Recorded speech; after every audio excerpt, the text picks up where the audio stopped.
All right, so welcome back for another deep dive with us. This one's a bit of a throwback for me, actually. We're going back to the 80s this time, to Virginia, the Colonial Parkway, and a string of unsolved murders that, well, that still has investigators stumped, frankly, and the families too, of course. Years later, it's even more intriguing than I remember it. So we're diving into this true crime podcast that really, digs deep into these cases. And what we're trying to figure out is, were these just these horrible isolated tragedies? Or was there something more sinister going on, maybe even, a serial killer? Yeah, it's a question that's been haunting folks for decades, hasn't Right. it? I mean, on the one hand, you've got these seemingly random pairings of victims, in different ways they were, killed. But then when you step back, you see the bigger picture, right? The timeline, the location, the types of victims. It's really hard then to dismiss the possibility that they're all connected somehow. It's like, yeah, you get that feeling when you're putting together a puzzle and you start to see those edge pieces, come together and you realize something bigger is forming. Okay, so let's start with the first piece of this puzzle then. Rebecca Dowski and Kathleen Thomas. 1986. The story starts with park rangers finding Kathleen's Honda off an embankment. And inside, Rebecca and Kathleen had been murdered. But the thing that really got me was this detail about the diesel fuel. Someone had tried to torch the car, but they used diesel. What's the significance of that in your view? Well, that's definitely something that stands out, doesn't it? Yes, sir. I mean, most folks, if they were going to do something like that, they'd grab gasoline. I Right. mean, it's easy to get. Everyone knows how to use it. Diesel, well, you need to know a bit more about it. It's not so easy to light. So the question is, was this a sign that they were just inexperienced? Maybe made a hasty decision, or was it deliberate? Maybe trying to slow the fire down. Yeah. Buy themselves more time. Almost like they're playing games with the investigators, right? Right. Leaving behind this weird clue. It's creepy. And there's another detail that stuck with me. Kathleen's wallet. It was untouched. Just sitting there in the car. It's like she willingly handed it over, to someone she trusted. Maybe someone pretending to be, I don't know, a cop or something. That's a really interesting point because it hints at maybe a certain way they operated, right? Like a pattern. If they were pretending to be a cop, that would explain a lot, wouldn't it? Yeah. Why the victims went along, why there wasn't a struggle. It's a chilling thought, but it's something you have to consider. Yeah. Okay, so you might have a pattern here. Someone using authority to gain their trust, making them vulnerable. Let's see if it holds up with the next case. A year later, 1987, Robin Edwards and David Nobbling. I gotta say, reading about them, it's almost like fate, headed out for them from the start. All these crazy coincidences the very day they were murdered. It's almost too perfect. Yeah. Too tragic. Like Robin was supposed to be on a date with David's cousin, but ended up with David instead. They hardly talked that night, yet somehow they both sneak out of their homes and end up together. It's a weird, beginning to their disappearance. It makes you wonder, right? Like, were they being watched? Was someone, setting this up? That night, David's truck was found abandoned, wipers going radio on, keys in the ignition. But here's what got me. His mom, Judy, she noticed something. She knew David had wired the radio directly to the battery, so he wouldn't have turned the ignition just to listen to music. It's like she knew something was terribly wrong. A mother's intuition, right? Mm. It's powerful. And she was right. It shows you, too, how important those small details can be. Those little things that only someone close to the victim would notice. And as we go on here, we'll see how these little details can be crucial. It's a good reminder to trust your gut, isn't it? So despite the weird circumstances, the initial thought was that maybe they'd gone for a late night swim. But The skinny dipping theory didn't really hold up, did it? It was September in Virginia. The temperature was in the 40s. No one's going swimming in that. not unless they were forced to. Right. Sadly, that's more likely. Their bodies were found later, in the water. Robin had been shot once in the head, David twice, in the shoulder and the head. Looks like he tried to run. And again, no real evidence to connect it to anyone. Ugh, it's frustrating, isn't it? So many unanswered questions, Yeah. like hitting a wall. But investigators, they had to keep going, had to hope for something, some kind of break in the case. Yeah, it's just heartbreaking. And you can't help but wonder, if things could have been different, if those early investigations, maybe they could have handled things differently. But it's easy to say that in hindsight, isn't it? Okay, so moving on to 1988 now. We've got Cassandra Haley and Richard Call disappearing. In their case, well, it starts off kind of strange. It was their first date, and from what people said, they barely even talked to each other at this party they were at. It's weird, right? You'd think, on a first date, there'd be some Some interaction, some kind of spark. Makes Mhm. you wonder, what really brought them together that night? Exactly. Adds another layer to the mystery, doesn't it? Then you've got this creepy story from Richard's brother Chris. He was driving home that night and saw a van speeding away from Richard's car on the parkway. A van. That brings in another person, doesn't it? Someone else who was there besides Cassandra and Richard. Was it the killer? Just a coincidence?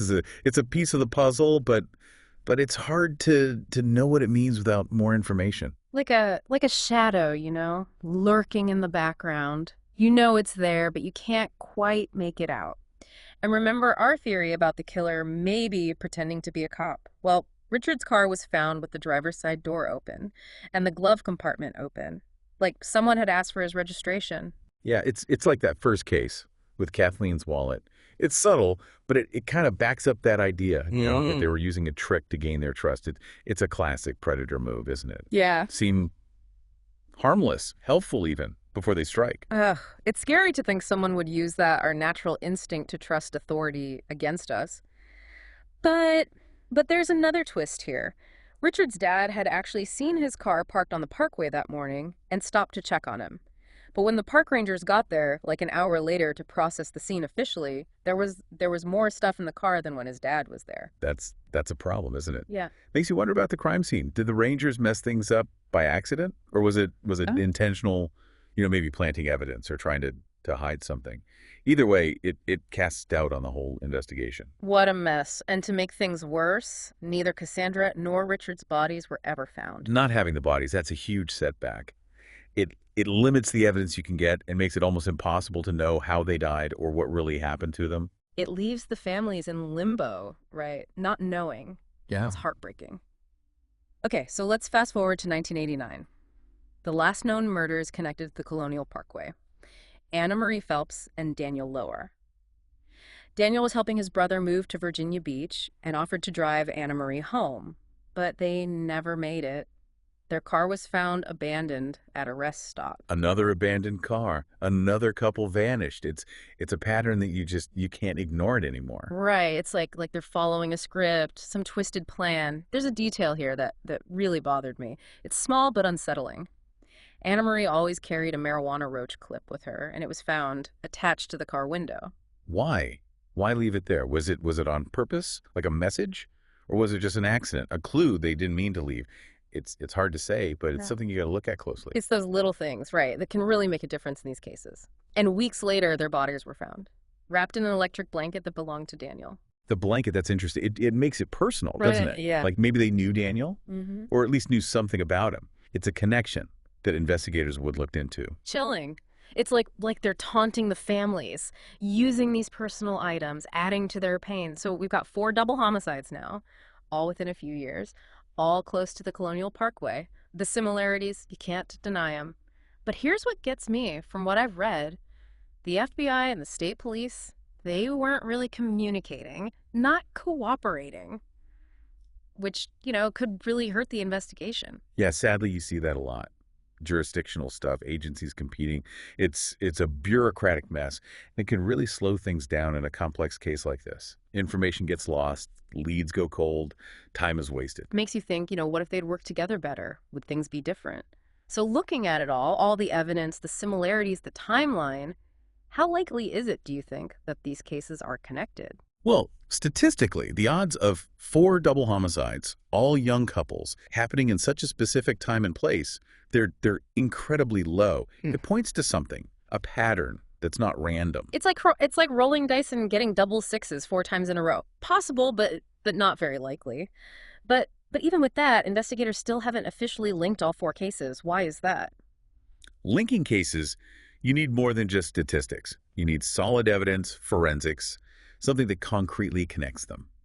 And that's been hard to find in these cases. So it's like connecting the dots, but some of those dots are missing. What a frustrating puzzle. But let's say, just for argument's sake, that all these murders were done by the same person. How do you explain the differences then at the crime scenes, the way the victims were killed? Well, one possibility is that they were learning, getting better, more careful, more methodical as they went along. The first crimes, maybe they were more impulsive, messy, they were still figuring things out. But with experience, they refined their methods, got better at hiding their tracks. So they were getting more sophisticated, more dangerous as they went along. That's a scary thought. It is. But it's something you see a lot with serial killers. They start out sloppy, leaving evidence, but then they get better at not getting caught. And that brings us back to the idea that they might have been pretending to be a cop. It's a good way to gain trust, to control the situation. Explains why there might not have been a struggle. Really scary to think that the very people we're supposed to trust could be the ones hurting us. It's a good reminder to be careful, even with people who look like they have authority. Trust your gut, ask questions, and if something feels wrong, get out of there. It's a tough world out there sometimes. Makes you think twice, doesn't it, about who you trust, who you can turn to. It's a reminder that bad people, they can look like anyone. It's unsettling. Yeah. And that's part of what makes these unsolved cases so fascinating and so frustrating. You have these pieces, but you can't quite make them fit. It's like trying to see through a shadow, you know? You're trying to figure out the shape of what's behind it. Exactly. You get these glimpses, these hints, but the whole picture, it's still a mystery. So where does that leave us then? We have these statistics, these clues, but no real answers. It's enough to make your head spin. Well, that's how it is with cold cases, especially ones like this. They make you think critically, consider different angles, weigh the evidence, and try to come to your own conclusions.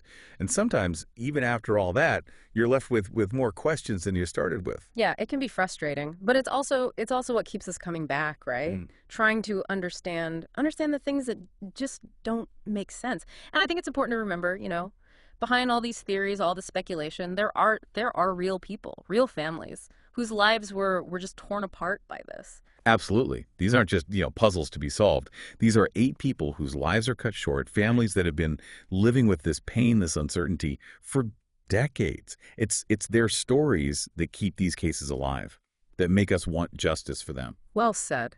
Okay, before we wrap up here, I do want to mention that we have some bonus content that looks into some other theories and possible connections to other cases. But for now, I want to leave you with this. Could there be more victims out there? And will we ever see justice for these 8 people? The possibility of more victims, that's something that investigators have to think about, especially with a case like this. That goes on for years and maybe involves someone who's changing, becoming more confident. As for justice, it might seem far away, but it's never truly impossible. Cold cases get solved all the time. Sometimes it's new technology. Sometimes it's someone looking at it with fresh eyes. Sometimes it's just luck. Yeah, it's a reminder to never give up hope. And maybe, just maybe, someone listening right now, they have the answer. Could be, some little detail, a memory they forgot about, something that didn't seem important at the time. That's the thing, right, with these cases. Sometimes the smallest thing can make all the difference. It could be, the missing piece, the thing that finally makes everything clear. So if you know something, please say something. Don't let fear or time hold you back. You could be the one to bring peace to these families, to finally close this dark chapter. Thanks for joining us on this deep dive. It's been a tough one, but I hope it's made you think. Until next time, stay curious and stay safe.